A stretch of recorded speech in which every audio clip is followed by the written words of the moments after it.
It's just, yep, grown man shoving Kleenex up my nose. Nothing to see here, folks. No, it's not gonna go. Scientifically, our noses sneeze when overwhelmed with bad particles, and this biological reboot results in a reset. Like our bodies, society needs a reboot. Sneezing away the world's problems, one sneeze and one frame at a time.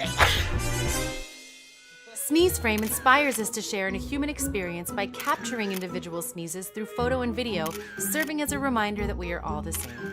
Wow, I think I just snorted cayenne.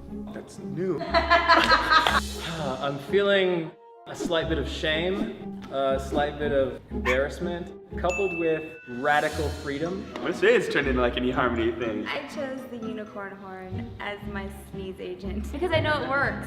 Yeah, what's up?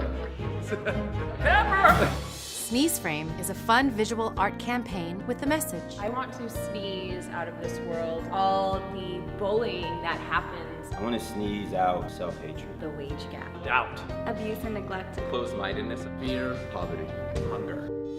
Our mission is to spread love and unity while discovering personal missions to bring awareness and give back to various charities through the sales of each SneezeFrame portrait. I would love the proceeds of my portrait to go to science, technology, education to push women forward in the field of their choice. Global Poverty Project. Feeding children healthy food in schools. Hashtag lunchbag. Surfrider Foundation. Generosity.org. To PAP, which is People Assisting the Homeless. What do you want to sneeze out of this world? Are you brave enough to share your SneezeFrame? To find out more about the SneezeFrame campaign, visit us at SneezeFrame.org.